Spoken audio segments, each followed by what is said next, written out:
नमस्कार, स्वागत है एक बार पुनः दक्षिणा ई क्लासरूम में। हम बात कर रहे थे ऑप्टिक्स की।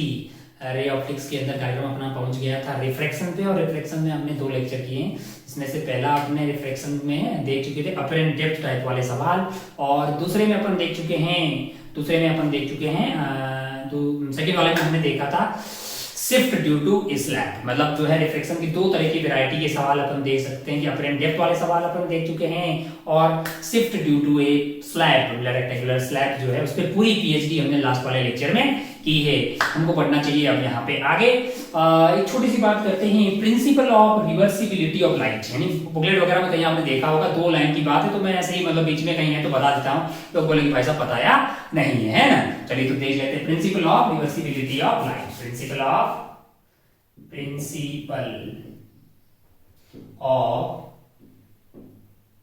रिवर्सिबिलिटी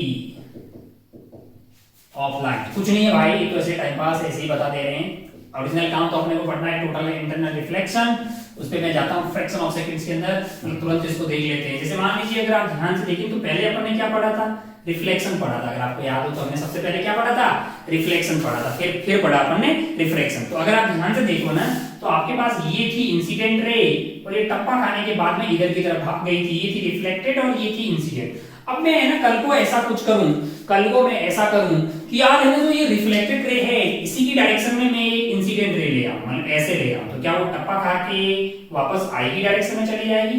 अगर इसको आप आई बना दोगे तो ये क्या बन जाएगी, आर बन जाएगी। तो रिवर्सिबिलिटी यही चीज को प्रिंसिपल ऑफ रिवर्सिबिलिटी, यानी आप इंसिडेंट रे को रिफ्लेक्टेड रे और रिफ्लेक्टेड रे को इंसिडेंट रे से रिप्लेस कर सकते हैं। ये तो बात की अपन ने किस में, रिफ्लेक्शन वाले केस में। कौन से वाले केस में, रिफ्लेक्शन, जो कि अपन ने पहले पढ़ा था। क्या रिफ्रैक्शन में भी ऐसा हो सकता है, मैंने कहा हाँ। बी वाला केस अगर बात करें अपन रिफ्रैक्शन की बात करें तो रिफ्रैक्शन में मान लीजिए कि ये मीडियम है, मान लो μ1 वाला और ये μ2 वाला, यहां से लाइट की रे आई, टप्पा खाया और ये ऐसे मान लीजिए कि ऐसे हो गई है कि नहीं यार। तो इस वाली रे को अपन ने बोला था इंसिडेंट रे, और इस वाले को क्या बोला था, रिफ्रैक्टेड रे। यहाँ पे है रिफ्लेक्टेड और यहाँ पे रिफ्रैक्टेड रे, और ये इंसिडेंट रे। अब मैं कल को मान लो कि इधर की तरफ इंसिडेंट रे ले आऊं, मान लो अच्छा, और ये वाला एंगल अपने पास क्या था, मान लो ये आई था और ये वाला आर था, रिफ्रैक्टेड एंगल। कल को अगर मैं मान लो कि यहाँ से ऐसे रे ले आऊं तो क्या वो यहाँ से बेंड होगी, इसी डायरेक्शन में जाएगी, बिल्कुल जाएगी भाई साहब,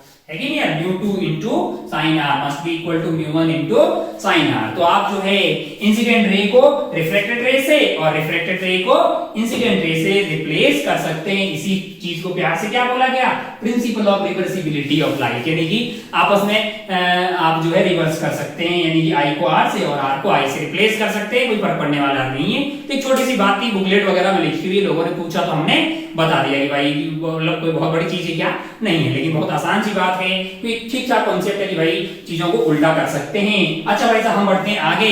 हम लास्ट टाइम पढ़ चुके थे रिफ्लेक्शन की कुछ बातें अपन ने कर चुकी, अब आगे बढ़ते हैं और एक बहुत ही इंटरेस्टिंग और बहुत ही काम की बात पे बढ़ते हैं, टोटल इंटरनल रिफ्लेक्शन। बात कर रहे थे अपन रिफ्रैक्शन की, लेकिन यहाँ मास्टर आपको क्या बोल रहा है कि कुछ ऐसे रिफ्लेक्शन की बातें करते हैं, नाम बोल रहा है टोटल इंटरनल रिफ्लेक्शन। अच्छा भाई साहब बहुत बढ़िया, बहुत ही शानदार हेडिंग डाल देते हैं, टोटल इंटरनल रिफ्लेक्शन। लोग बोले भाई साहब रिफ्लेक्शन चल रहा था बीच में, इसको काहे घसीट के ले आए हो। मैंने कहा वहां नहीं पढ़ा था ना इस तरह का कोई चीज थोड़ी पढ़ी है आपने, नहीं आ रही तो यहाँ जरूरत है तो यहीं पढ़ेंगे ना यार। TIR के नाम से शॉर्ट फॉर्म में मार्केट में जाना जाता है। और साथ में बात करेंगे अपन क्रिटिकल एंगल की। कौन से एंगल की, क्रिटिकल एंगल। क्या होता है ये क्रिटिकल एंगल और क्या होता है ये TIR। आम जिंदगी में हमारा इस घटना का बहुत ज्यादा उपयोग है।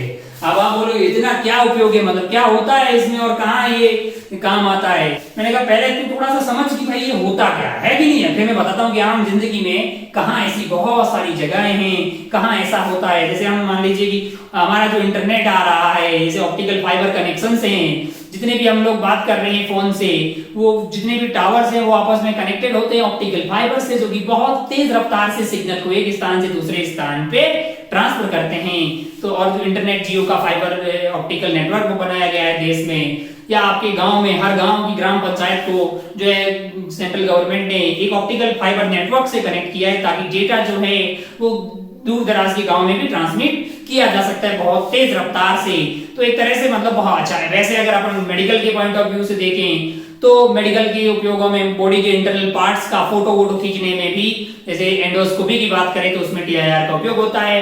जैसे अपन प्रिज्म की बात करें तो उसमें भी टीआईआर का काफी बड़ा रोल है। खैर पहले अपन थोड़ा समझते कि होता क्या है टीआईआर, फिर उनमें कैसे काम करता है वो तो जरूर अपन देखने ही वाले हैं। टोटल इंटरनल रिफ्लेक्शन, अगर मैं छोटी सी बात करूं कि मान लीजिए मैं भाई साहब ये मेरे लिए एक मीडियम है, मान लो कि ये म्यू1 रिफ्रैक्टिव इंडेक्स है और ये वाले का क्या है म्यू2 रिफ्रैक्टिव इंडेक्स है। टिक टिक टिक टिक, और लाइट जो है मेरी यहां से प्रस्थान कर रही है इस वाले मीडियम में। मान लीजिए कि भाई साहब ये मेरे लिए I है और ये वाला क्या है R है। अच्छा मैंने एक दूर लेके गया हूं, इसका मतलब ये मेरे लिए है डेंसर मीडियम। कौन सा मीडियम है? Denser medium. और लाइट जो है डेंसर मीडियम से जा कहां रही है? मैंने कहा डेंसर से निकल के ये पहुंच रही है रेयरर मीडियम में, है ना। ये ऑप्टिकली रेयर है, मतलब इसका रिफ्रैक्टिव इंडेक्स कम है। मैं म्यू1 और म्यू2 की बजाय म्यू आर और म्यू डी और म्यू आर भी लिख सकता हूं। म्यू आर का मतलब रेयरर मीडियम और म्यू डी का मतलब रिफ्रैक्टिव इंडेक्स ऑफ डेंसर वाला मीडियम का। अच्छा भाई साहब बहुत बढ़िया, बहुत शानदार। लोग बोलेंगे इसमें कौन सी बड़ी बात हुई, वैसे भी दूर जाएगा, इसमें क्या है, मतलब नॉर्मल से दूर जाना ही चाहिए, जाना चाहिए ना भाई साहब। आपने यहाँ पे स्नेल्स लॉ लगाया, आपने बोल दिया कि यार mu denser into sine i is equal to आ जाएगा mu R into sine R. इसमें कोई गलत बात नहीं है, ये तो हम बहुत पहले से ही जानते हैं।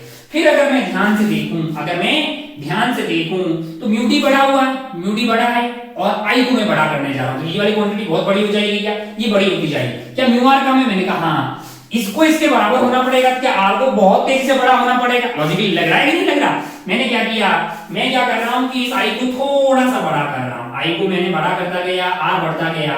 आई को मैंने बड़ा किया, मान लो कि कुछ एंगल हो गया है और ये आर बढ़ते बढ़ते उस वाले केस में पहले ऐसे आ जाएगा फिर ऐसे आएगा। एक वक्त ऐसा होगा कि आर की वैल्यू 90 डिग्री हो जाएगी, यानी ये जो आर की वैल्यू होगी 90 डिग्री हो जाएगी। जिस पर्टिकुलर एंगल के करस्पॉन्डिंग यानी आई की वैल्यू को थीटा रख दी, जिसपे जो रिफ्रैक्टेड लाइट है यानी जो ऐसे हो रहा है यानी इस वाले मीडियम में जा रही है, उसका यहां से एंगल 90 हो जाए। जिस पर्टिकुलर एंगल पे ये घटना घटित होती है उस पर्टिकुलर एंगल ऑफ इंसिडेंस को प्यार से क्या बोलते हैं?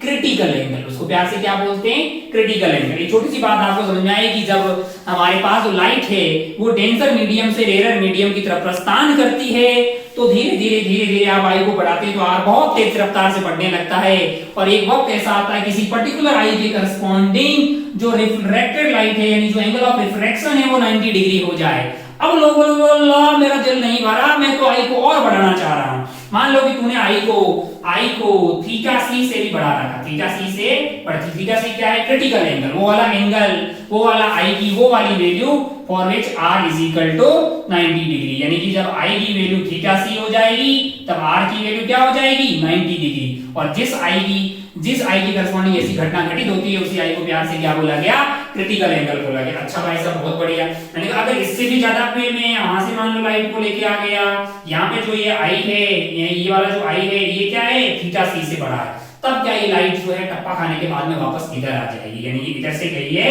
और ये वापस इधर आ गई है। तो अगर आप ध्यान से देखें तो रे का मन तो था कि मैं डेंसर से लेकर रेयर में जाऊं, लेकिन यहाँ पे ये वापस रिफ्लेक्ट हो गई है। कुछ भी रिफ्लेक्ट नहीं हुआ। वैसे इससे पहले कुछ पार्ट रिफ्लेक्ट भी हो रहा, कुछ रिफ्लेक्ट भी हो रहा होगा, है कि नहीं यार? अब उधर की तरफ ना तो तूने सिल्वरिंग की है, तूने कोई सिल्वरिंग नहीं की है, लेकिन तेरे पास अगर इंसिडेंट एंगल थीटा सी से बड़ा होगा तो उधर वैसे ही लाइट नहीं जाएगी और पूरी की पूरी लाइट जो है वो कंप्लीटली वहां पे रिफ्लेक्ट होके वापस आ रही है। इसीलिए इसका नाम है टोटल इंटरनल रिफ्लेक्शन, है ना। अंदर ही अंदर जो है वापस रिफ्लेक्ट हो गई है, तो ये एक फायदे का सौदा हुआ।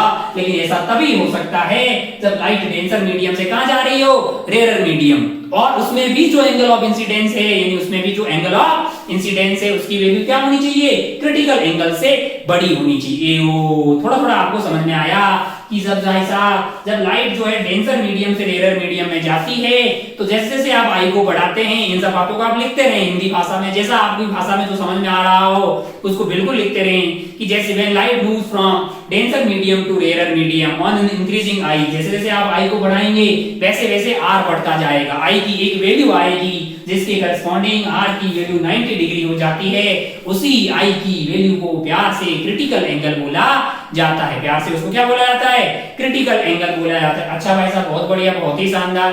ओहो, और अगर अपन आई को क्रिटिकल एंगल से भी बड़ा रखते हैं तब पूरी की पूरी जो लाइट है वो वापस सेम मीडियम में रिफ्लेक्ट होके आ जाती है। इसी घटना को प्यार से क्या बोलते हैं? Total internal reflection. अच्छा भाई साहब, बहुत बढ़िया। अगर आप ध्यान से देखें तो mu denser sine i is equal to mu r, और अगर आपने आई की जगह क्या डाल दिया? थीटा सी, तो आपके पास आर की वैल्यू क्या हो जाएगी? 90 डिग्री, साइन 90 डिग्री। ओहो, तो अगर आप ध्यान से देखें तो यहां से साइन थीटा सी की वैल्यू क्या आ रही है तेरे लिए?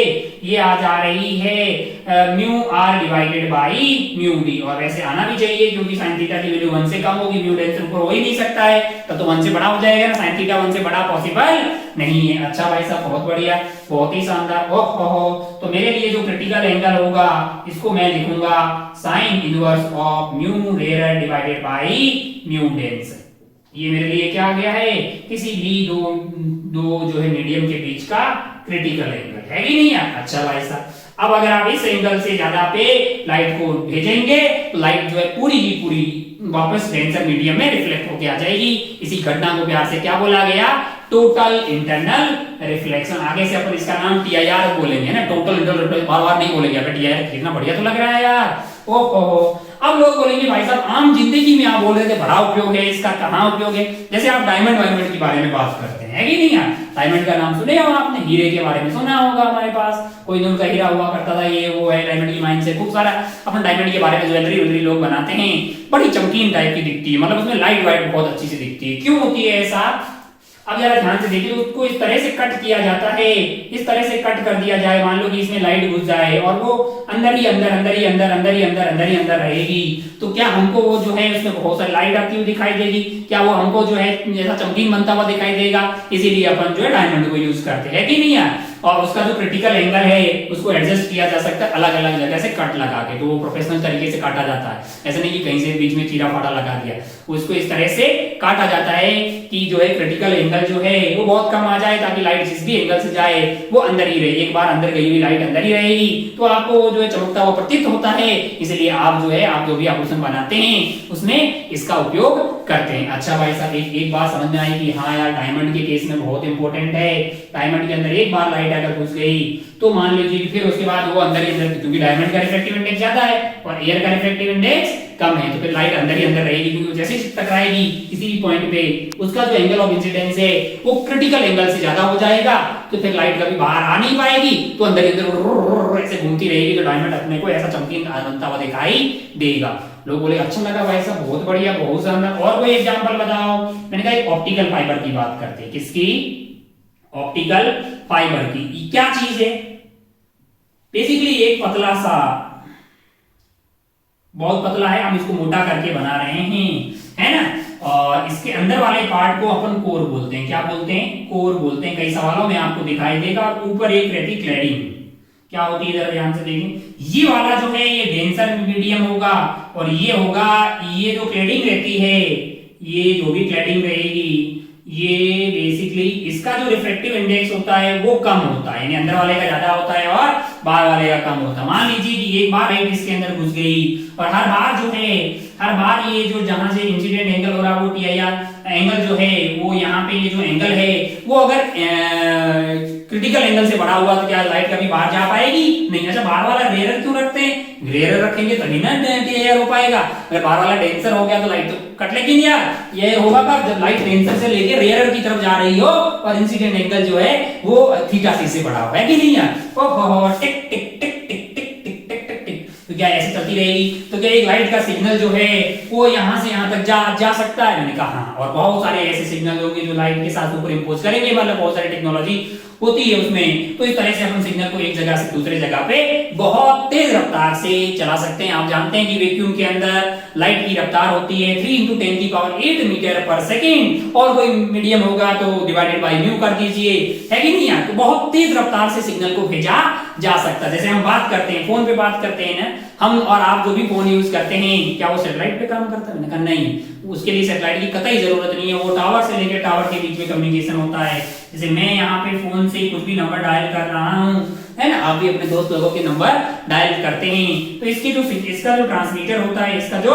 ट्रांसमीटर होता है वो सिग्नल भेजता है आपके आसपास के टावर के पास, आपके आसपास के टावर के पास में, है ना। इसमें लगा होता है एक रिसीवर, ये अपन कम्युनिकेशन में बात भी करते हैं, थोड़ा सा मैं आपको समझा देता हूँ। ये जो ट्रांसमीटर है वो सिग्नल भेजेगा, रिसीव कौन करेगा? इसका रिसीवर, ठीक है।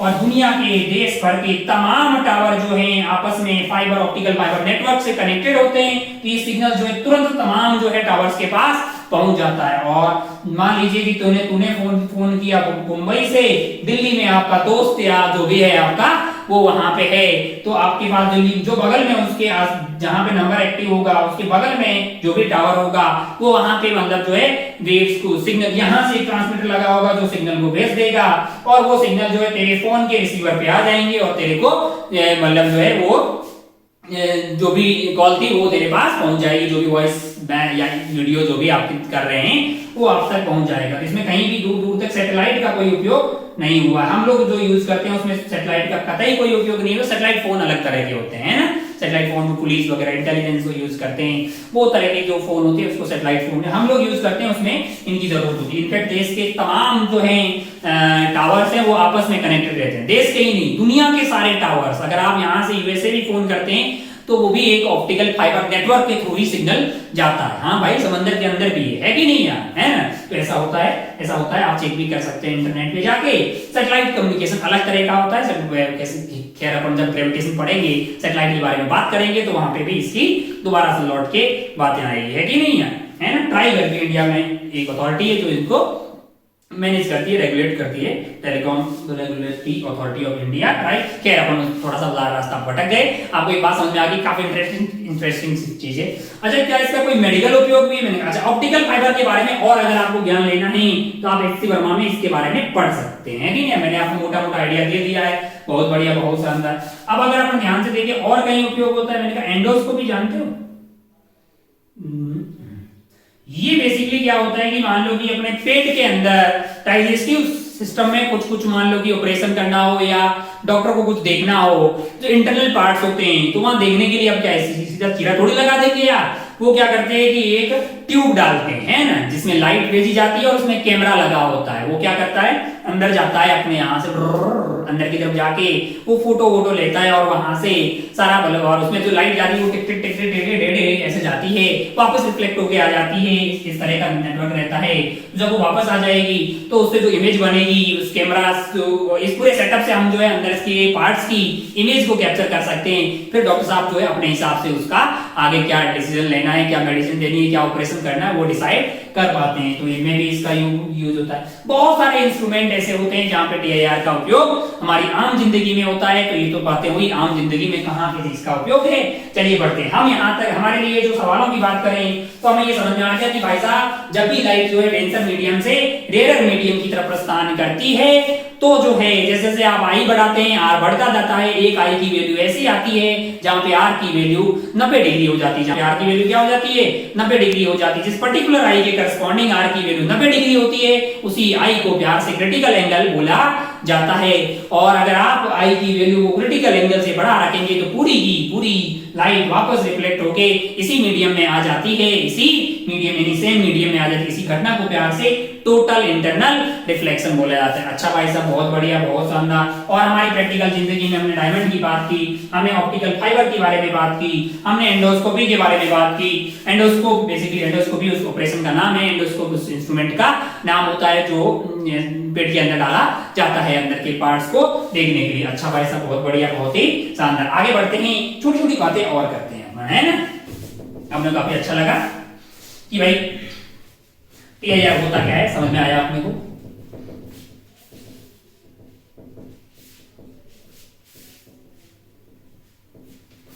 बैठ जाओ दोस्त, बैठ जाओ।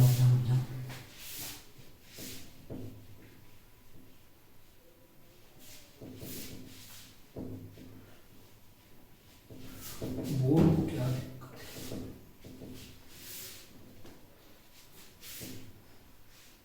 चलिए आगे बढ़ते हैं और मतलब दोबारा अपन जो है खेला को कंटिन्यू करते हैं। बोर्ड को बड़ा दर्द है, मतलब मिटने में थोड़ा भाव आता है। T I R and theta c critical angle के बारे में बात कर चुके थे, टी आई आर के बारे में भी अपन बात कर चुके थे, है कि नहीं यार। चलिए भाई साहब आगे बढ़ते हैं और थोड़ा सा ज्ञान और लेते हैं। हमारे पास जो लाइट है वो डेंसर मीडियम से यानी म्यू डी से चली थी और कहां पहुंच गई है, यहां पे पहुंच रही थी पहले, है कि नहीं यार। टिक टिक टिक टिक टिक टिक टिक टिक, ये है म्यू रेयर और ये है अपना आई। अगर कोई तुमसे पूछे कि डेल्टा बताइए, क्या बताइए, एंगल ऑफ डेविएशन, तो तुम पहले क्या बताओगे, डेल्टा की वैल्यू। यही हुआ ना यार डेल्टा तेरे लिए, है कि नहीं यार। For i less than theta C, तब तो भाई साहब टी आर नहीं होगा, तब तो लाइट उधर भाग के जाएगी, है कि नहीं यार। तो तेरे लिए जो डेल्टा आ जाएगा, डेल्टा की वैल्यू क्या हो जाएगी, ये आई है और ये वाला एंगल जो पूरा होगा वो आर हो जाएगा। हमको तो लगता है कि डेल्टा की वैल्यू होगी आर माइनस आई, क्या बोलते हो, है कि नहीं यार। अरे भाई साहब, हाँ भाई, अरे यार। और अगर यहां ध्यान से देखें, जैसे आई की वैल्यू होगी मान लो थीटा सी, जैसे आई की वैल्यू हो जाएगी थीटा सी, तो आपके पास जो आर है उसकी वैल्यू क्या हो जाएगी, 90 डिग्री, है कि नहीं यार। अच्छा भाई साहब बहुत बढ़िया। तब तेरे पास जो है डेल्टा की वैल्यू क्या हो जाएगी, पाई बाई 2 माइनस, मान लो ये पाई बाई 2 है अपने पास, रेडियन में बात करें तो माइनस ऑफ जो है आई की वैल्यू थीटा सी, इतना हो जाएगा, है कि नहीं यार। अच्छा मान लीजिए कि आई की value 0 for i is equal to 0, i is equal to 0 होगा, आर की वैल्यू भी क्या हो जाएगी 0, तो डेल्टा की वैल्यू क्या होगी 0। मतलब यहां तक जो खेला था अपने पास, यहां पे क्या हो रहा था, रिफ्रैक्शन। लेकिन अगर मैं यहां पे बात करूं कि for i greater than theta C, i greater than theta C, theta C से बड़े आई के लिए अब क्या होगा। अब आप ध्यान से देखें तो यहां पे क्या हुआ है, इधर से लाइट गई टिचुक और वापस लौट के इधर आ गई है। तो अगर आप ध्यान से देखें तो ये आपके पास आई है, ये आपका पास आई है। अगर आपको याद हो तो डेल्टा की वैल्यू यहाँ पे क्या आ जाएगी, पाई माइनस 2i, आपको याद है ना। अच्छा भाई साहब बहुत बढ़िया, बहुत ही शानदार। तो इस वाले केस में आपके पास जो है पाई माइनस 2i है और आई की वैल्यू कहां से स्टार्ट होगी, इस वाले केस में आई जस्ट ग्रेटर देन क्या हो जाएगा, थीटा सी, है कि नहीं यार। आई मान लीजिए थीटा सी रख दूं मैं, फॉर आई को थीटा सी अगर मैं रख लूं, हालांकि थीटा सी नहीं होगा, थीटा सी थोड़ा सा बड़ा होगा, है कि नहीं यार। लेकिन अगर मैं आई को थीटा सी रख दूं तो यहां से डेल्टा मेरे लिए क्या आ जाएगा, pi minus twice of theta C. लेकिन ये होगा नहीं, है कि नहीं यार, क्योंकि आई थीटा सी से नहीं होगा, थीटा सी से थोड़ा सा बड़ा होगा, है कि नहीं यार। मतलब थीटा सी मान लो अगर 30 डिग्री है तो आपके पास जो आई की वैल्यू आई वो 30.0000000 खूब अनंत जीरो के बाद में एक 1 लगा दे उतने के बाद में। अच्छा भाई साहब बहुत बढ़िया, बहुत शानदार, ओहो बहुत शानदार। लोग बोलेंगे ये सब कर क्यों रहे हो भाई, करना। अच्छा आई की मैक्सिमम वैल्यू क्या हो सकती है, मैंने कहा आई की वैल्यू जो है वो 90 डिग्री हो सकती है, पाई बाई 2 हो सकती है ना। अरे आगे नहीं है, पूरी ऐसे ही ले जाए, उसको ग्रेजिंग इंसिडेंस बोलते हैं। छोटी सी बात है जो ऐसे बताता हूँ, मतलब काफी 90 के पास 89.999999, हालांकि 90 डिग्री नहीं, ऐसे अगर कभी लाइट आए, हालांकि आगे कई सवाल आएगा, ऐसे अगर लाइट ये जो एंगल है वो 89.999999, इसको प्यार से बोलते हैं ग्रेजिंग इंसिडेंस। कौन सा इंसिडेंस, कहीं सवालों में लिखा हो तो इसका मतलब है कि वो आपको ओरिजिनली तो 89.99 है, लेकिन आई को मानना क्या है, वहां पे 90 मान के सवाल को सॉल्व करना। खैर आगे सवाल आएंगे, परेशान होने की जरूरत नहीं है। कहीं ना कहीं ग्रेजिंग इंसिडेंस का मतलब हुआ अगर आई की वैल्यू पाई बाई 2 हो जाए तो डेल्टा की वैल्यू क्या हो जाएगी उस वाले केस में, pi minus 2 into pi by 2, यानी आंसर आ जाएगा 0। यानी कि अगर आप एग्जैक्ट 90 रखोगे तो 89.99 में भी ऐसे जाएगी, लेकिन अगर आप 90 रख दोगे तो सीधी कट लेगी, है कि नहीं यार। सीधी कट लेगी तो कोई डिवीजन होगा ही नहीं, तो आंसर क्या आ जाएगा 0। लोग बोलेंगे टाइम पास क्यों किया है, कि मैं हम इस टाइम पास इसलिए कि हम चाहते हैं कि हमें ग्राफ बना ले, क्या बना ले, ग्राफ बना ले, क्योंकि ग्राफ बनाने में मजा आएगा। मतलब ग्राफ बनाएंगे, ओहो आओ भाई साहब डेल्टा वर्सेस किसका ग्राफ बनाते हैं, डेल्टा यानी deviation versus angle of incidence, deviation versus angle of incidence का ग्राफ बनाते हैं। अच्छा भाई साहब आई की वैल्यू 0 थी, जब आई की वैल्यू 0 थी तो आर की वैल्यू 0 थी और डेल्टा की वैल्यू क्या थी 0। इसका मतलब कर्व जो है वो 0 से स्टार्ट होना चाहिए, बढ़ते बढ़ते कहीं थीटा सी तक गया होगा आई, तब तक क्या फॉलो हुआ होगा, तब तक आपके लिए अच्छा इस यहां से लेके यहां तक आपके पास जो डेल्टा आया था वो आपके पास, अगर मैं यहाँ पे बना दूं, दोबारा बना लेते हैं, वहां पे मिटा लिया है, तो अगर आप ध्यान से देखें तो ये ऐसे कट लिया था कि नहीं लिया। अच्छा ऐसे कर लिया तो ये वाला एंगल आर हो गया और ये वाला क्या था आई। अगर आपको याद हो तो डेल्टा की वैल्यू क्या आई थी आपके लिए, आर माइनस आई। आई थी कि नहीं आई थी यार? ओहो। और क्या मैं ऐसा बोल सकता हूं कि ये म्यू रेयर हो गया, म्यू डेंसर हो गया, और ये क्या हो गया है, म्यू रेयर। तो mu denser sine i is equal to mu denser sine r. ये क्या लिख रहे हैं भाई साहब, कोई बहुत तगड़ी चीज नहीं लिख रहे हैं, स्नेल्स लॉ लगा रहे हैं। ये बातें इससे पहले की है, क्रिटिकल एंगल या उससे पहले की है, तब तो ये सब लग ही रहा होगा, रिफ्लेक्शन हो रहा है, तो कोई बहुत टफ चीज बता ही नहीं रहा तेरे को। ओहो, mu denser sine i is equal to mu d sine r. अच्छा भाई साहब बहुत बढ़िया, बहुत ही शानदार। तो क्या यहाँ से मैं साइन आर को, आर की वैल्यू को लिख रहा हूं मैं थोड़ा सा स्पेस का में, तो अगर मैं इधर की तरफ ले आऊं तो ये जो है साइन इनवर्स ऑफ, देखना जरा, साइन इनवर्स ऑफ म्यू, ये मतलब भाई ये रेयर है, ये रेयर है, तो mu denser divided by mu rarer into sine i. आएगा कि नहीं आएगा यार? ये आर आ गया। तो बोलो ये क्यों निकाल रहे हैं? मैंने कहा मेरे लिए डेल्टा है क्या, आर माइनस आई है। डेल्टा मेरे लिए क्या है, आर माइनस आई है, और आर की वैल्यू तो ये आ गई, मतलब delta is equal to sine inverse of mu denser divided by mu rarer sine i, ये तो आर हो गया माइनस आई। तो क्या डेल्टा फंक्शन ऑफ आई मिल गया? मैंने कहा बहुत बढ़िया।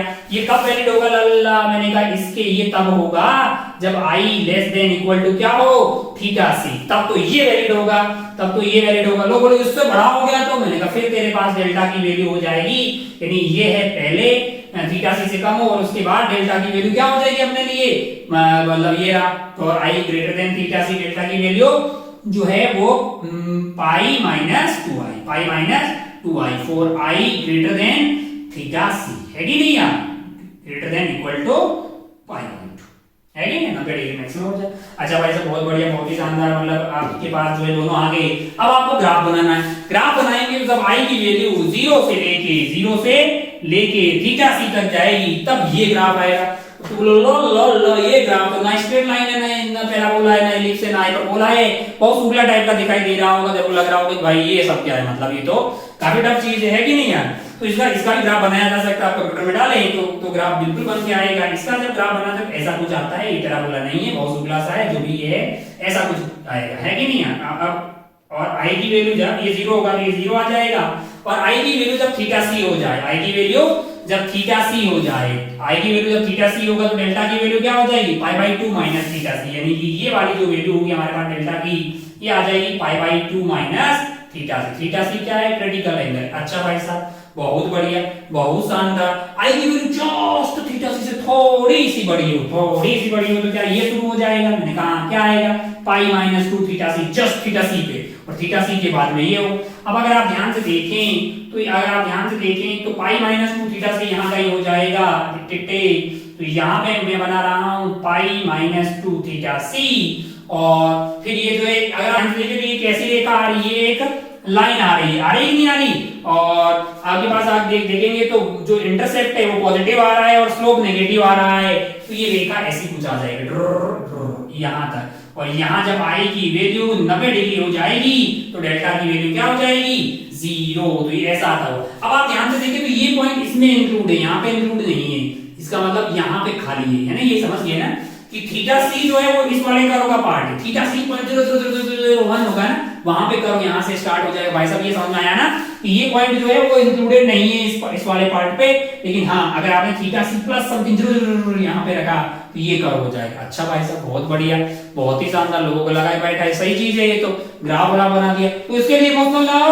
ऐसा क्यों आया बे, इसका आता है इसका बनाने पे आता है, परेशान होने की कोई जरूरत नहीं है कि नहीं यार। तो सही होता है, कैसे वेरीफाई कर सकते हैं, बहुत सारी ऐसी वेबसाइट है जहां पे आप वेबसाइट ये इसको डालोगे तो मैथमेटिकली बना के बता भी सकता है, हमें इसकी कतई जरूरत नहीं है, हमको पता है कि साइन इनवर्स के अंदर रायता आ रहा है तो बिल्कुल ऐसा ही करवाना चाहिए। अच्छा भाई साहब बहुत बढ़िया, बाकी straight line ellipse hyperbola parabola होता तो तुरंत बना लेते हैं, है कि नहीं यार। अच्छा भाई साहब बहुत बढ़िया, लोग बोलेंगे ये सब पढ़ा, इससे क्या फायदा है। अब आप सवालों का सिलसिला शुरू करते हैं, है कि नहीं यार, डेविएशन का आइडिया हो गया अपने को, अच्छा लगा। मान लो कल को तुमको कोई सवाल पूछे, मान लो एक सवाल बोलते हैं, आगे बढ़ते हैं और सवालों का सिलसिला शुरू करते हैं। मिट जाओ भाई ताकि हम सवाल फैला पाए। मान लो कि कोई तुमसे पूछे, क्या पूछे, कोई तुमसे पूछे कि हाँ, कोई तुमसे पूछे सवाल, ये पहला एग्जाम्पल बना लेते हैं। मान लो कि हमारे पास एक लाइट है क्योंकि डेंसर मीडियम से यानी √2 वाले से कहाँ जा रही है, म्यू इज इक्वल टू 1 वाले पे जा रही है, और एंगल ऑफ इंसिडेंस तेरे को दे दिया, मान लो सवाल में दिया हुआ आई है, ठीक है, और इंफॉर्मेशन दी है कि डेल्टा जो है वो 15 डिग्री है। डेल्टा क्या है? 15 डिग्री। अच्छा भाई साहब, बहुत बढ़िया, बहुत ही शानदार। तुमसे पूछा कि डेल्टा 15 डिग्री है, find the angle of incidence, find the angle of incidence. अच्छा, इतनी इंफॉर्मेशन दे दी और तुमसे पूछा कि find the angle of incidence, यानी ये आई की हमें तलाश है। अच्छा भाई साहब, बहुत बढ़िया। ओहो, आप इसको पॉज कर दीजिए वीडियो को और इसके सॉल्यूशन को निकाल, मतलब इसके आंसर को निकालने की कोशिश कीजिएगा भाई साहब, है कि नहीं यार? अच्छा देखो देखो देखो देखो करो, हम लोग बात करते हैं फिर सॉल्यूशन पे बात करते हैं। तो हमने पहले सोचा यार कि लाइट जा रही है डेंसर से रेयर में, तो पहले क्रिटिकल एंगल ही पता कर लेते हैं। मैंने क्रिटिकल एंगल पता करने की कोशिश की, तो मैंने लिखा भाई साहब कि sin theta c is equal to mu rare 1/√2। तुरंत पता लग गया कि थीटा c की वैल्यू है 45 डिग्री, है कि नहीं यार? अगर i की वैल्यू 45 डिग्री से कम हुई तो बाहर की तरफ जाएगा और ज्यादा हुई तो अंदर की तरफ आएगा। क्या दोनों ही केस में 15 हो सकता है? हमको पता नहीं है। आओ चेक करते हैं, आओ चेक करते हैं। पहला केस ले लेते हैं, केस 1। केस 1 में मैं ऐसा बोल रहा हूं कि भाई साहब लाइट जो है रिफ्रैक्शन हो गया, यानी ये वाला केस ले लेते हैं।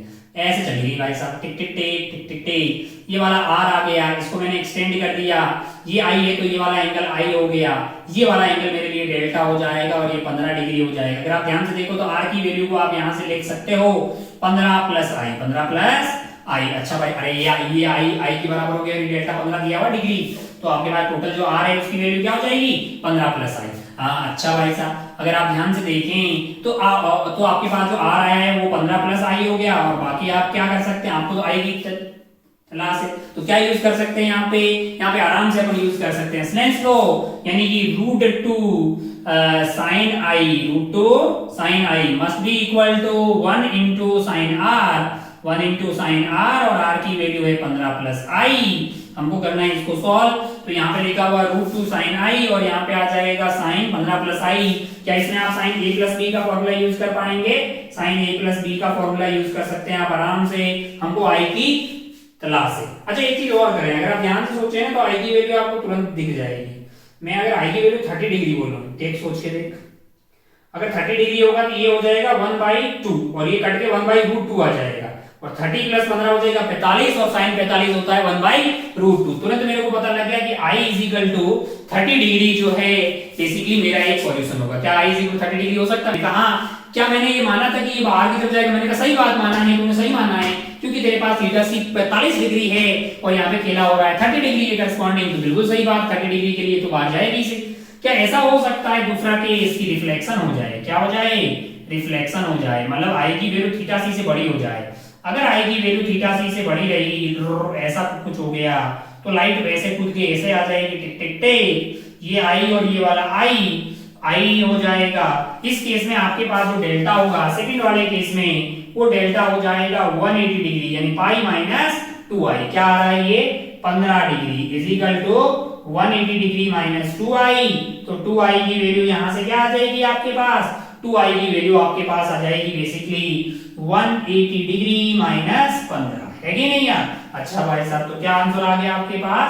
165। तो i की वैल्यू आ गई है 82.5 डिग्री। i की वैल्यू क्या आ गई है? 82.5 डिग्री। अच्छा भाई साहब, बहुत बढ़िया, बहुत ही शानदार। अरे वो मतलब 165 आ जाएगा। हाँ ठीक है, बहुत बढ़िया, बहुत। तो क्या दो आंसर आ जाएंगे क्या? अच्छा i 82.5 ठीक है, मैंने कहा हाँ 45 से तो बड़ा है ना, तो हो सकता है। तो यहाँ पे क्या आंसर हो जाएंगे हमारे लिए? ये आंसर 1 हो गया, ये 2, मतलब यहाँ दो पॉसिबल आंसर हो सकते हैं। अगर आपके ये दोनों आंसर सही आए हैं, इस सवाल के आंसर होंगे i = 30 degree and i = 82.5 degree, है ना? उम्मीद है कि ये आपके पेजे में उतरा होगा। आंसर होंगे 2। अच्छा, तो क्या एक डेल्टा के करस्पॉन्डिंग i की वैल्यू 2 आती है? सोच, क्या कुछ भी डेल्टा की वैल्यू मैंने 15 दी, 20, 25, 30, 45, 40 कुछ भी दिया होता तो क्या हमेशा आंसर 2 ही आते? सोच, सोचना यार, थोड़ा सोच। फिर मैं बोल रहा इस वाले ग्राफ को देख और सोच।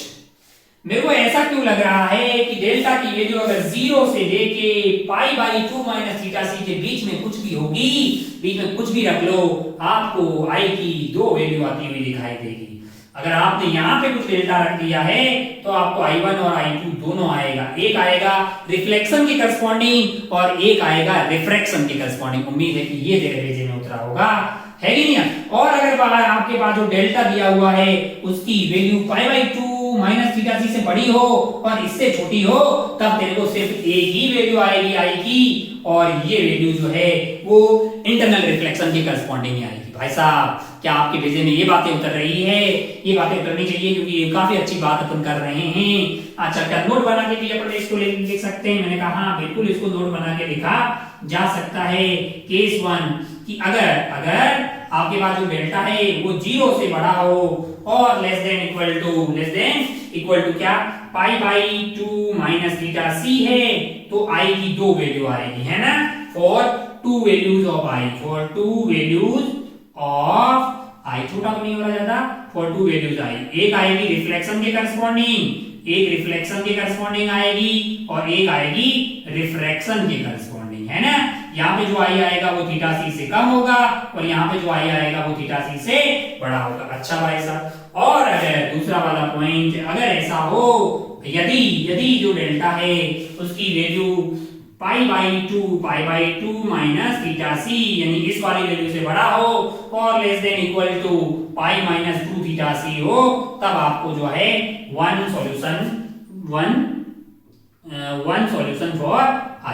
सॉल्यूशन फॉर i, यानी i की एक ही वैल्यू के करस्पॉन्डिंग ऐसा होगा, वन सॉल्यूशन फॉर i। अच्छा भाई साहब, बहुत बढ़िया। यानी कि और वो कौन सा वाला के करस्पॉन्डिंग होगा? वो रिफ्लेक्शन के करस्पॉन्डिंग होगा। अच्छा भाई साहब, बहुत रिफ्लेक्शन नहीं हो पाएगा उस वाले केस में, क्योंकि यहां से यहां तक सारी बातें जो हो रही है वो रिफ्लेक्शन के लिए ही हो रही है, TIR होने लग गया है। अच्छा लगा आपको? वेरी गुड, काफी पीएचडी होगी ग्राफ पे, खूब सारे सवाल आप सॉल्व कर सकते हैं। अब अगर आपके भेजे में सवाल उतर गया हो, कुछ डिफिकल्ट किस्म के सवालों पे चलते हैं, कुछ फेवरेट सवाल जो होते हैं वो आते हैं, वैसे टाइप के सवालों पे चलते हैं, तो आपको कहीं ना कहीं टेस्ट में, बुकलेट में खूब जगह पे दिखाई देंगे कि बल्ब है उसको जला लिया, ट्यूबलाइट को जला लिया, कितने एरिया में सर्कल ये बन गया वो बन गया, तो आप वैसे किस्म के सवाल अपन देखते हैं, है ना। चलिए, मेरा दिल भी कितना पागल, बढ़िया यार,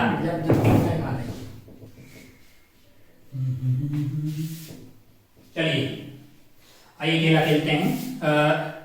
मान लीजिए कि मैं कुछ ऐसा करूं सवाल में, मान लीजिए कि मैं आपको बोलूं, क्या बोलूं, मैं आपसे बोलूं कि यार हाँ √2 टेंसर हो गया, म्यू एरर मान लीजिए हवा ले लेते हैं 1, और मैं यहां बोलूं कि बल्ब जला रखा, मैंने क्या जला रखा? एक बल्ब जला रखा। मैंने कहा ये ना भाई, बल्ब जला लिया, टिक टिक टिक टिक, ये बल्ब जला लिया, और बल्ब की यहां से डेप्थ है 1 मीटर। कितनी है? 1 मीटर, है ना। बल्ब से प्रकाश जो है ऊपर की तरफ जा रहा होगा, है कि नहीं यार, है ना, ऊपर की तरफ जा रहा होगा। कितने एरिया में प्रकाश बाहर आएगा? कितने एरिया में प्रकाश बाहर आएगा, है ना। आपको बताना है find the area of, find the area of bright, या जो लाइट वहां पे आएगी, ब्राइट पैच जो भी ऊपर की तरफ बन रहा होगा, इस पर है कि नहीं यार, उसका एरिया बताना है। इल्यूमिनेंस का जो भी रीजन होगा उसका आपको एरिया बताना है, ठीक है। अच्छा भाई साहब, बहुत बढ़िया, बहुत ही शानदार। Find the area of bright patch, मतलब आपको एरिया पूछा जा सकता है। अच्छा, अब सोचिए, आप सवाल पूरा हो गया है, बल्ब जला रखा है, बल्ब से लाइट जाएगी, निकल जाएगी, बिल्कुल यहाँ से एक लाइट गई, तुरंत कट लेगी ऊपर, यहाँ पे एक गई, ऐसे हो गई। जैसे जैसे आप देख रहे हो कि इधर की तरफ लाइट जा रही है, उसका एंगल बढ़ रहा है, कुछ एक एंगल ऐसा आएगा, डर यहाँ पे गई और वो ऐसे हो जाएगी। जिस पर्टिकुलर पे ऐसा होगा वो एंगल थीटा सी हो जाएगा।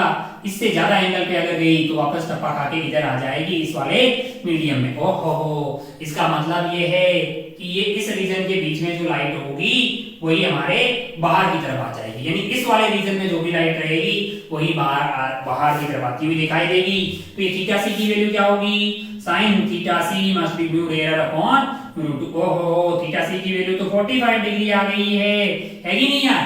अच्छा, 45 डिग्री ये होगा, 45 डिग्री तो हमारे लिए जो ये वाला एंगल होगा, ये 45, तो ये वाला क्या हुआ है 45, ये अच्छा ये 1 मीटर है तो ये वाली दूरी क्या हुई? 1 ही मीटर आ गई। अगर आप ध्यान से देखो तो ऊपर आपको एक सर्कल बनता हुआ दिखाई दे रहा है। क्या दिखाई दे रहा है? एक सर्कल बनता हुआ दिखाई दे रहा होगा ऊपर से, जिस वाले में लाइट बाहर की तरफ आ रही होगी, और उस सर्कल का रेडियस जो होगा वो क्या हो जाएगा? 1 मीटर। ये रेडियस क्या हो जाएगा? 1 मीटर। ये वो वाला रीजन होगा जहां से लाइट बाहर आ रही होगी। इसको अपन बोल सकते हैं सर्कल ऑफ इल्यूमिनेंस। इसका एरिया जो है अगर अपन बात करेंगे तो पाई आर स्क्वायर, यानी पाई इंटू 1 का स्क्वायर। आंसर होगा पाई मीटर स्क्वायर। खूब इस तरह के सवाल आएंगे भाई साहब, परेशान होने की कतई जरूरत नहीं है, आराम से आप जो इसको सॉल्व कर लेंगे, है ना। अच्छा, बहुत अच्छा लगा। ओहो, थोड़ा सा इसमें जो है और वेरिएशन अपन लाते हैं, इसमें थोड़ा सा और वेरिएशन अपन लाते हैं। इसको मिटा देते हैं, दोस्त मिट जाओ तुम तुरंत। Find the area of right space patch, थोड़ा सा चेंज कर देते हैं डेटा में और कुछ और करते हैं। जरा देखो जरा ध्यान से क्या कर सकते हैं। और अपन क्या कर रहे हैं? अपन क्या कर रहे हैं, मान लो कि इस बार जो है मेरे पास बल्ब नहीं है, इस बार मैं ट्यूबलाइट रख देता हूं। रख लो भाई, ट्यूबलाइट रख लो।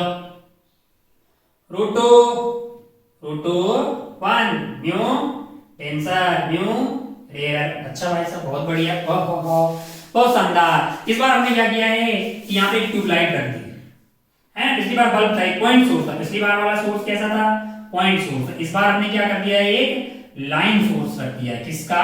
लाइट का। Line source of light. पिछली बार था बल्ब, एक पॉइंट सोर्स। अच्छा, लंबाई मान लेते हैं 10 मीटर है, और ये वाली दूरी मान लीजिए वही है 1 मीटर। और ऊपर की तरफ जो है लाइट वाइट बाहर आएगी। आपको क्या करना है? Find the area of bright patch, यानी जहां से लाइट बाहर आ रही होगी, जितने एरिया पे लाइट आ रही होगी उतना एरिया आपको पता करना है। अच्छा, सोचिए, खुद से करिए। अपने से करने की मतलब बहुत अच्छा लगता है जब अपन अपने से करते हैं। यहाँ पे ट्यूबलाइट जला रखी है 10 मीटर लंबी, और उसकी लाइट जो है वो बाहर की तरफ जा रही है। आपको पूछा कितने एरिया में वो लाइट जो है बाहर आ रही होगी, है कि नहीं यार? वो एरिया पता कर, सोच के देख, पॉज कर और तू अपने से इसका सॉल्यूशन निकाल, और उसके बाद देखना स्टार्ट कर कि इस लाइट के, इस यानी इस ट्यूबलाइट के हर एक बिंदु को क्या मैं एक पॉइंट सोर्स मान सकता हूं? हर एक बिंदु एक पॉइंट सोर्स है। हम तो ये बोलेंगे कि ट्यूबलाइट खुद ही एक जो है बहुत सारे पॉइंट सोर्स को जोड़ के बनी हुई है। अगर ये पॉइंट सोर्स की बात करें तो यहां से जो लाइट जाएगी वो अगर आपको याद हो तो ये थीटा सी के करस्पॉन्डिंग जाएगी। यानी ये वाला जो एंगल है हमारे लिए, ये वाला एंगल क्या हो पाएगा इस पर्टिकुलर केस में? थीटा सी कितना आएगा? sin theta c is equal to 1/√2, यानी थीटा सी की वैल्यू आ गई है 45 डिग्री। यानी यहाँ पे 45 डिग्री तक लाइट जाएगी, उससे इधर जाने वाली, उससे ज्यादा पे जो जाएगी वो बाहर नहीं जा पाएगी। सिमिलरली अगर अपन ऐसा यहाँ पे भी बात करें तो लाइट ऐसे जाएगी और ऐसे कट लेगी। ये वाला एंगल क्या होगा? 45 डिग्री, है कि नहीं? उससे ज्यादा एंगल पे बाहर जाने वाली नहीं। अच्छा भाई साहब, बहुत बढ़िया। अगर आप इसके टॉप व्यू को थोड़ा सा विजुलाइज करें, मैं आपके टॉप व्यू बना रहा हूँ, ऊपर से देखने पे कैसा लगेगा? हमको लगता है कि ऊपर से देखने पे हर एक पॉइंट का एक सर्कल बनता हुआ दिखाई दे। जैसे मान लीजिए कि ये ट्यूबलाइट है, ऐसी ट्यूबलाइट है, मुझे ना क्या प्राप्त होगा पता है? ऊपर से देखूंगा ना, इसका एक सर्कल आता हुआ दिखाई देगा, फिर ऐसे खूब सर्कल आएंगे, टिक टिक टिक टिक टिक टिक टिक टिक टिक टिक, है ना? ऐसे खूब सारे सर्कल होंगे। लास्ट पॉइंट होगा उसका एक सर्कल यहाँ हो गया, ऐसा बनता हुआ दिखाई देगा, है कि नहीं? इतने बहुत सारे इनफाइनाइट पॉइंट होंगे, इनफाइनाइट सर्कल होंगे। अगर मैं इनको ज्वाइन कर लूं तो मेरे लिए इस तरह का कुछ ग्राउंड टाइप का बनता हुआ दिखाई दे रहा है। अगर आप ध्यान से देखो तो मैं इसको अगर आप और अच्छे से बनाऊं, मेरे लिए जो ऊपर का एरिया बन जाएगा वो कुछ इस तरह का बनता हुआ दिखाई दे रहा है। सोच के देख, यहां से यहां तक ट्यूबलाइट थी, कहां से कहां तक? यहां से लेके यहां तक। लंबाई क्या थी उसकी? 10 मीटर। तो इसकी भी लंबाई यहां से यहां तक क्या आ जाएगी? 10 मीटर। और ये रेडियस क्या आ जाएगा? ये रेडियस आ जाएगा 1 मीटर। अरे अभी तो तुमने सॉल्व किया ना, 45 होगा। ये अगर 1 मीटर है तो ये वाली दूरी भी क्या होगी? 1 मीटर। अरे ये अगर 1 मीटर है तो इसको भी 1 मीटर होना पड़ेगा यहां से यहां तक। वो ऐसा सर्कल बन रहा है, ऐसे खूब सारे जलेबी की तरह ऐसे सर्कल बनाए हुए हैं, है कि नहीं यार? अच्छा, अब जब कोई बोले एरिया बताओ तो बोलेगा बे ये एक, तो ये भी एक हो गया, तो ये रेक्टेंगल प्लस हाफ सर्कल बन गया सर्कल। टोटल एरिया की बात करेंगे तो हो जाएगा अपना 10 × 2, यानी लंबाई इंटू चौड़ाई से ये आ गया, plus pi r square by 2, pi r square by 2, तो पाई आर स्क्वायर हो जाएगा, यानी पाई इंटू 1 का स्क्वायर। यानी तेरा आंसर होगा 20 plus pi meter square, 20 plus pi meter square. तो काफी अच्छा लगेगा कि ट्यूबलाइट रख दी फिर भी तूने पता कर लिया, है कि नहीं यार? कल को कुछ और कर लिया तो देख जरा, एक और टाइम पास कर लेते। मान लो कि यहाँ पे जो ट्यूबलाइट है वो ट्यूबलाइट जो है वो स्ट्रेट ना होके सर्कुलर कर देते हैं। तो बोले तेरी आत्मा की शांति के लिए ट्यूबलाइट को सर्कुलर भी कर सकते हैं। देख जरा, मान लो कि ट्यूबलाइट जो है स्ट्रेट लाइन नहीं होती, सर्कुलर होती तो क्या होता? सोच के देख, खुद ही बना और सोच के देख कि भाई यहाँ पे जो ट्यूबलाइट है डेटा सारा सेम रखते हैं, है ना? जो ट्यूबलाइट है उसको ऊपर ने क्या कर दिया है, सर्कुलर कर दिया। ये ऐसा mu denser is equal to root two mu rare is equal to 1, और यहाँ जो ट्यूबलाइट रखी है मान लीजिए कि इसको मैंने क्या कर दिया है, एक सर्कुलर ट्यूबलाइट रखी। सोच के देखिए क्या होगा, सर्कुलर ट्यूबलाइट। ठीक है, आपसे क्या पूछा, वही पूछा, find the area of bright space. अब आप सवाल तो समझ रहे हैं कि जब आप ऊपर से देखेंगे तो उतने एरिया में से लाइट बाहर आती हुई दिखाई देगी, और उसके आसपास क्यों नहीं आएगी? क्योंकि उसके आसपास वाले एरिया पे जो लाइट गिर रही होगी डेंसर से रेयर में जब जा रही होगी तो इंसिडेंट एंगल क्रिटिकल एंगल से बड़ा है, इसलिए वो वापस टोटल इंटरनल रिफ्लेक्शन करके वापस गई होगी, बाहर की तरफ आई नहीं होगी, है ना? अच्छा भाई साहब, अगर आपके पास ये सर्कुलर ट्यूबलाइट होगी तो इसका हर एक बिंदु जो है वो यहाँ पे क्या बना रहा होगा, एक सर्कल बना रहा होगा। सोच के देख, टॉप व्यू सोच के देख एक बार की ऊपर से कैसा लग रहा होगा। आप में ट्राई कर खुद से कि यार टॉप व्यू कैसा दिखना चाहिए। हमको तो लगता है कि अगर मैं ऊपर से ऐसा देखूं मान लो तो मुझे क्या दिखाई देगा, अगर मैं ऐसे देखूं तो ट्यूबलाइट ऐसी होगी, है कि नहीं यार, है ना? थोड़ा छोटा बना लिया, बड़ा बना सकते हैं अपन इसको। अगर मैं ऊपर से देखूं, टॉप व्यू की बात करूं मैं, तो ट्यूबलाइट मेरे को, अगर मैं ट्यूबलाइट की बात करूं तो ट्यूबलाइट ऐसा दिखाई देगा गोल, और ट्यूबलाइट के हर एक बिंदु के कारण बाहर की तरफ एक सर्कुलर रीजन बनता हुआ दिखाई देगा, यानी ऐसे ऐसे ऐसे इस तरह से लाइट आपको बाहर आती हुई दिखाई देगी। टिक टिक टिक टिक टिक टिक टिक टिक टिक डेडे डेडे डेडे डेडे डेडे। अगर आप ध्यान से देखें तो हमको तो लग रहा है कि ऐसे और ऐसे भाई साहब ऐसा रीजन बना हुआ दिखाई देगा, यानी ऊपर से बाहर से अगर आप देखें ध्यान से तो आपको दिखाई देगा ऐसे और ऐसे, यानी एक ये वाला रीजन जो पूरा दिखाई देगा, यहाँ पे आपको क्या दिखाई दे रहा होगा, यहाँ पे आपको लाइट बाहर आती हुई दिखाई दे रही होगी। बाकी ये दूरी 1 मीटर, ये 1 मीटर, तो ये तो पता किया जा सकता है कि कितना एरिया होगा। बाहर वाले सर्कल में से अंदर वाला घटा कीजिए तो आप ये भी पता कर पाएंगे कि कितने एरिया पे लाइट आ रही है। अरे अभी नहीं यहाँ, वो आपको अंदर का इसका रेडियस आपको देना पड़ेगा। अरे इसका रेडियस मान लो कुछ दिया हो 2 मीटर, आप ये तो पता कर पाएंगे कि ये दूरी कितनी होगी। तो इस तरह के तमाम किस्म के सवाल सॉल्व किए जा सकते हैं। आगे बढ़ लेके अपन आगे बढ़ते हैं और अपन एक दो और मतलब जो है अलग वैरायटी के सवाल देखते हैं, है ना? चलिए इसको मिटाते हैं।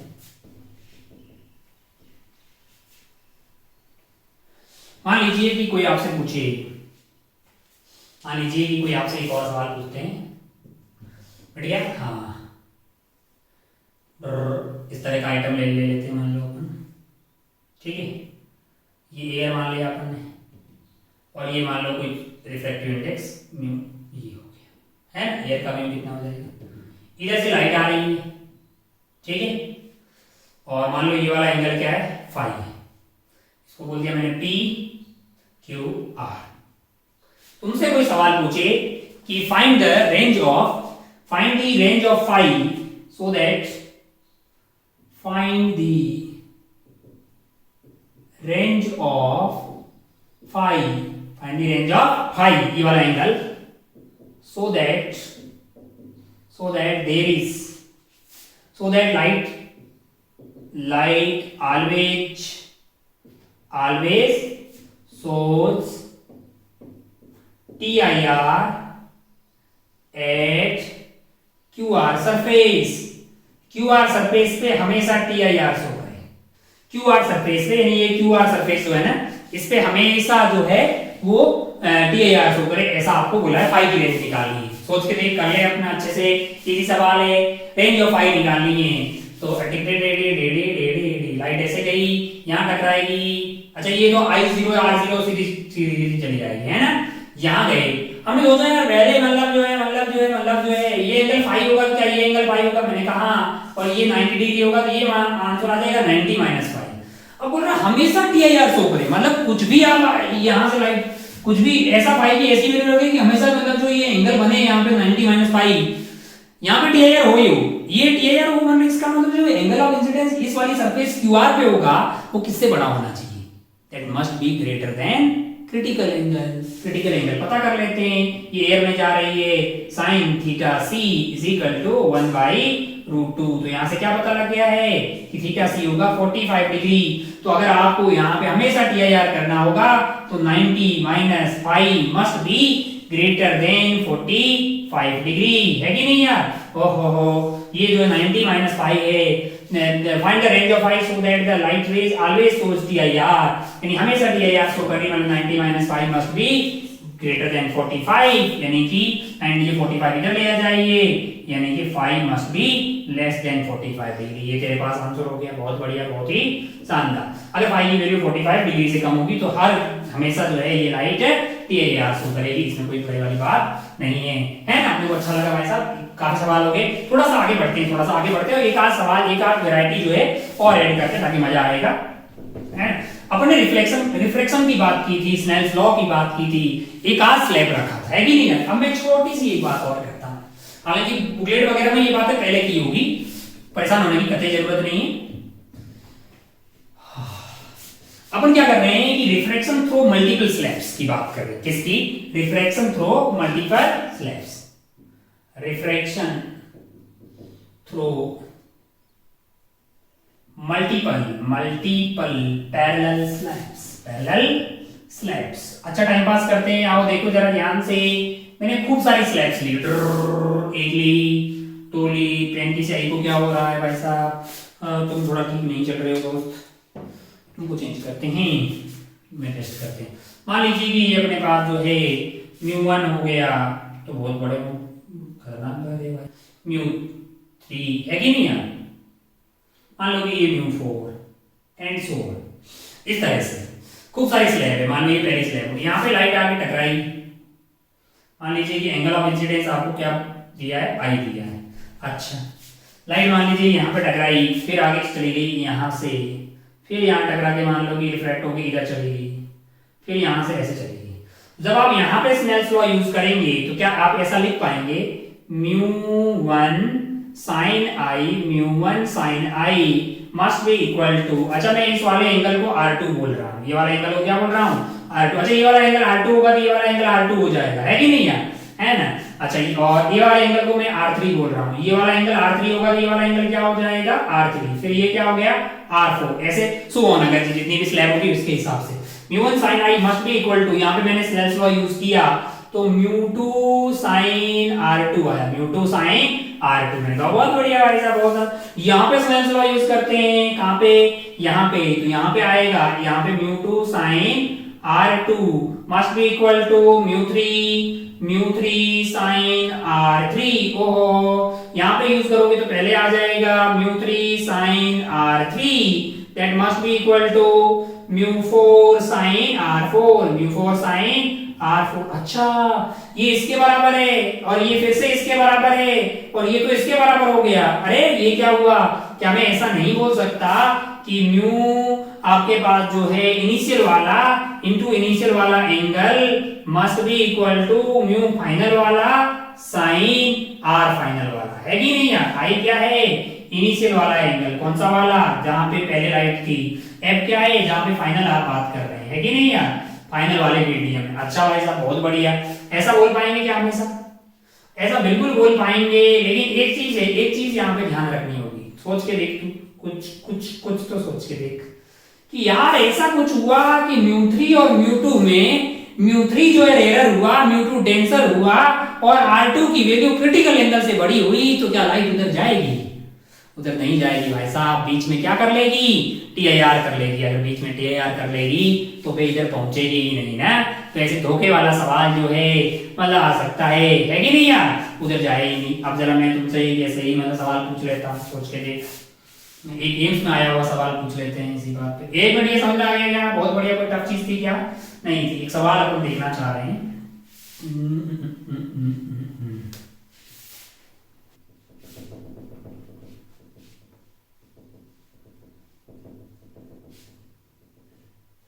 एक सवाल देखते हैं। मान लो कि सवाल एम्स में आया हुआ सवाल देखते हैं। एम्स क्या है सवाल, जरा देखिए। सवाल आपसे बोल रहा है कि लाइट है जो यहां से आ रही है, 2 3 रख देते हैं, 1 2 3 4 ये हो जाएगा। यहाँ पे मान लीजिए कि ये आई पे आ रही है और एंगल आपको दिया है 45 डिग्री, और रिफ्रैक्टिव इंडेक्स को मान लो कि अपन ने कर दिया 2 1 1.2 और ऊपर वाले को कर लो मान लो √2 कर दिया। हाँ, इसको मैंने क्या कर दिया √2 कर दिया। ठीक है, तो लाइट यहाँ से आएगी, यहाँ जाएगी, यहाँ जाएगी, यहाँ जाएगी, है कि नहीं यार। तुमको इनिशियल वाला एंगल दिया, इनिशियल वाला रिफ्रैक्टिव इंडेक्स दिया है ना, वेरी गुड। तुमको फाइनल वाला क्या है कि ये वाला मेरे लिए फाइनल है, तो फाइनल वाले का रिफ्रैक्टिव इंडेक्स दिया हुआ है, और तुम तो जानते ही हो कि mu i sine i is equal to mu final sine जो भी है उधर वाला, आर फाइनल मतलब जो भी है आपके उस वाले मीडियम का अंदर वाला एंगल जो है कि नहीं यार। अच्छा, तुमसे बोले कि फाइंड दी एंगल इन √2 वाला मीडियम, √2 वाला वाले मीडियम पे एंगल क्या होगा, यानी वो आर फाइनल तुमसे पूछ रहा है। तू घड़ी की रफ्तार से पता देगा ना, तुरंत पता कर। तूने बोला कि यार म्यू1 कितना दिया हुआ, इनिशियल तेरे को दिया हुआ है 2 into sine 45 degree must be equal to बाद वाला है √2 इंटू साइन आर फाइनल, है कि नहीं यार। तूने बोला कि तो आ गया है √2 into sine 1/√2 is equal to sine r f. ओहो, ये तो वैल्यू आ गई 1। ओहो, आर फाइनल की वैल्यू क्या आ गई है 90। तूने तुरंत जो है 90 वाले ऑप्शन को टिक किया और आगे बढ़ गया। 90 वाला ऑप्शन ए में रहा होगा, तुम्हें और खुश हो गया होगा कि जल्दी मिल गया है। तो ये विचार गलत है, ये गलत है। ये क्यों गलत है भाई साहब, क्योंकि लाइट इधर पहुंचेगी नहीं। तो ऐसे कैसे पता घर का राज है, नहीं तो सोच के देख बे, ये वाला 1 है और ये वाला 2 है, तो यहाँ पे जब लाइट जाएगी तो साइन थीटा सी की वैल्यू क्या आ जाएगी 1/2। अरे थीटा सी की वैल्यू क्या आ गई 30 डिग्री, लेकिन तेरे पास जो एंगल ऑफ इंसिडेंस है वो थीटा सी से बड़ा है, तो इसका मतलब ये TIR मान लेगी, वापस इधर आ जाएगी 45 डिग्री के एंगल पे, उधर जाएगी नहीं, है कि नहीं यार। नॉट दीज वैसे मतलब ऑप्शन था, तो उसको टिक करके आप आगे बढ़ सकते थे। तो ध्यान रखें कि ये जो पैरेलल वाला जो सीट वीट में आपने बुकलेट में ये देखा है ना, इसको ऐसे नहीं आप कहीं भी लगा ले, बीच में चेक करते जाएं कि कहीं पे TIR हुआ है कि नहीं हुआ है। अच्छा, TIR हुआ है कि नहीं हुआ, वो डाउट कब आएगा, डाउट तब आएगा जब लाइट जो है वो रेयर से डेंसर की तरफ जा रही हो। कहां जा रही हो, डेंसर से रेयर की तरफ जा रही हो, तब डाउट आएगा। मतलब जब रेयर से डेंसर की तरफ जा रही है तब तो कोई दिक्कत नहीं है, लेकिन डेंसर से रेयर भी जा रही हो तब अपने को चेक करना है कि कहीं आई की वैल्यू थीटा सी से बड़ी तो नहीं है कि नहीं यार। अब जेई के हिसाब से अगर बात करें अपन, तो हमारे पास जो है अभी तक अपन ने टाइम पास किया, ठीक ठाक सवाल लिए, बिल्कुल इसमें कोई गलत बात नहीं है, सवाल ठीक ठाक थे।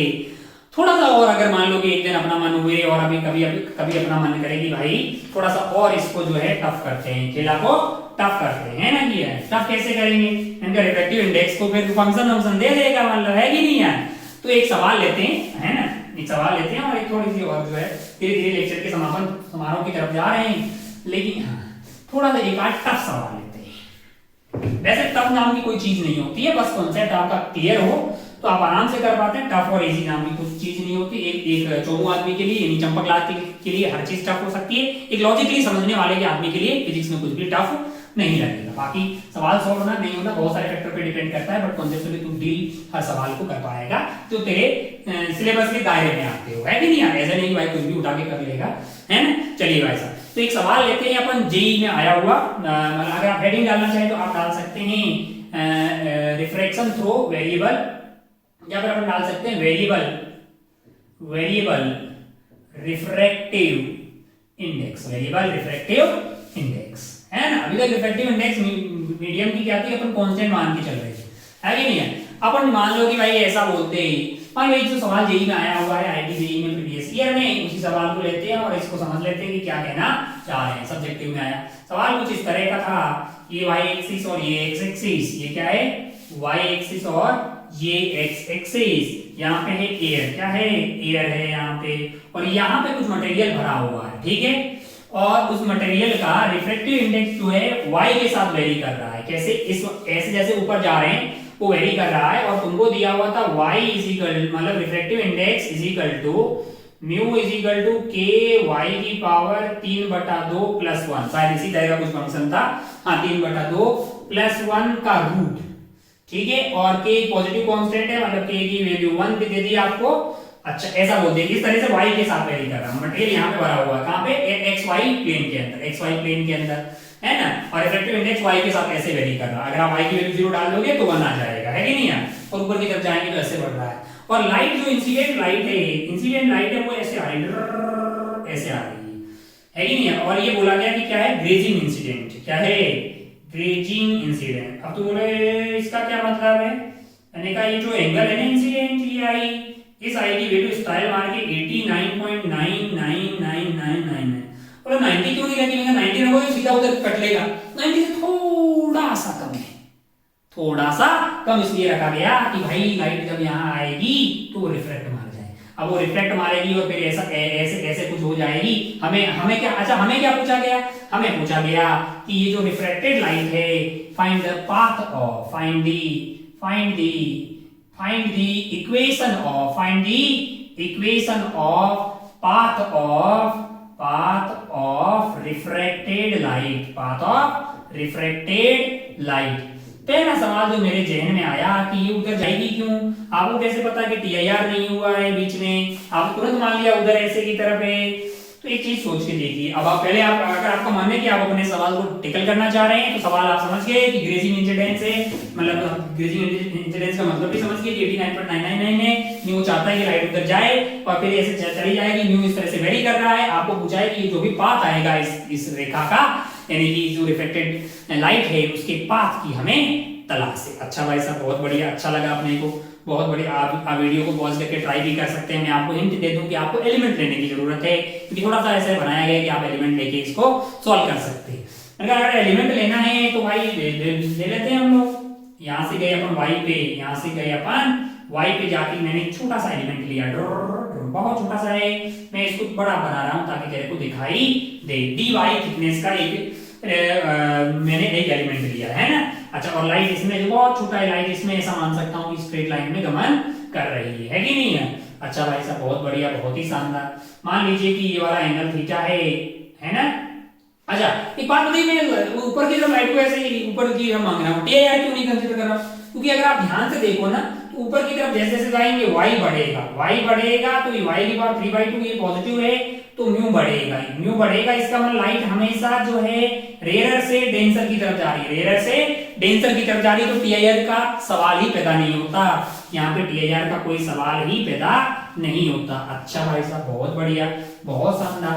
माना कि ये एंगल थीटा है, मैंने लाइट को पीछे की तरफ एक्सटेंड किया, ये वाला एंगल क्या आ जाएगा, थीटा। अगर मैं इसको जूम करके बहुत बड़ा सा बनाऊं, बहुत जूम करके अगर मैं देखूं, इसको जूम करके आंखें फाड़ के देखूं तो ये कुछ ऐसा दिखाई देगा, है कि नहीं यार। ये और ये इसकी जो ये थिकनेस होगी वो dy होगी और ये वाला एंगल क्या हो जाएगा, थीटा, है कि नहीं यार। अच्छा ये थीटा होगा, यहाँ पे नॉर्मल डाल दोगे तो ये वाला एंगल क्या होगा, ये 90 माइनस थीटा होगा।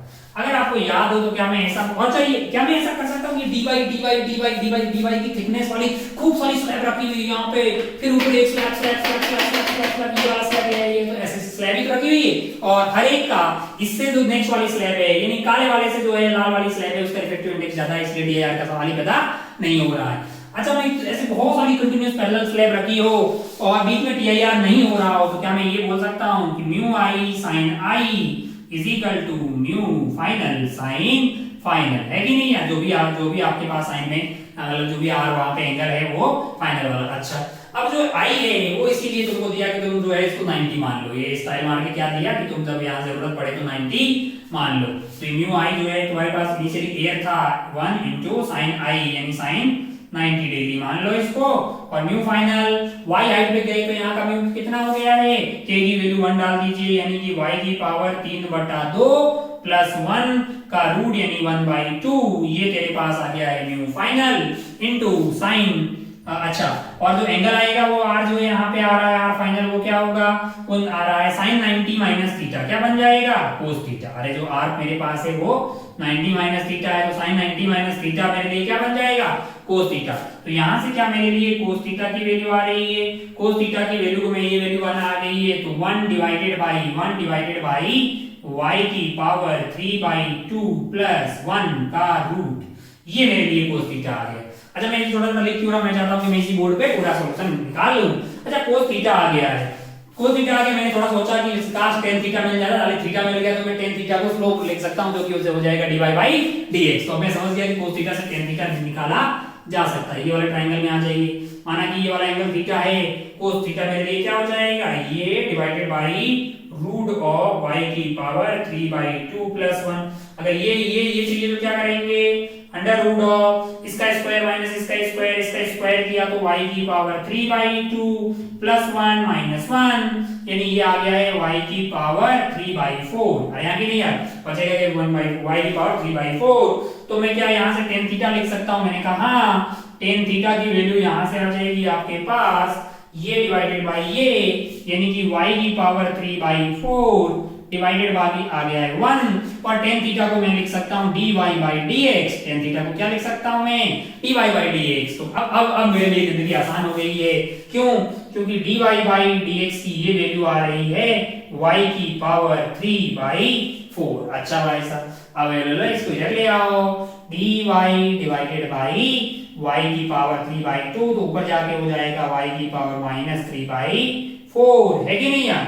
अच्छा भाई साहब, और इधर क्या आ जाएगा, dx आ जाएगा। x आपका 0 से लेके x तक जाएगा, तो y आपका 0 से लेके y तक जाएगा। y की पावर -3/4 का इंटीग्रेशन करेंगे तो ये आ जाएगा y की पावर -3/4 + 1।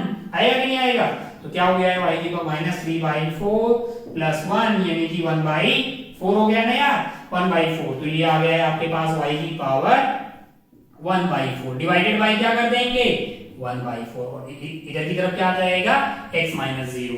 तो अगर आप ध्यान से देखें तो ये 4 ऊपर चला गया, 4 × y की पावर 1/4 इक्वल टू क्या आ गया x। तो आपको y और x में एक रिश्ता मिल गया है, 4 × y की पावर 1/4 × x। तो एक रिश्ता आपको आता हुआ दिखाई दे गया किसमें, y और x के बीच में। अरे यही तो वो जरूरत थी भाई, यही तो चाहिए ना, find the equation of the curve.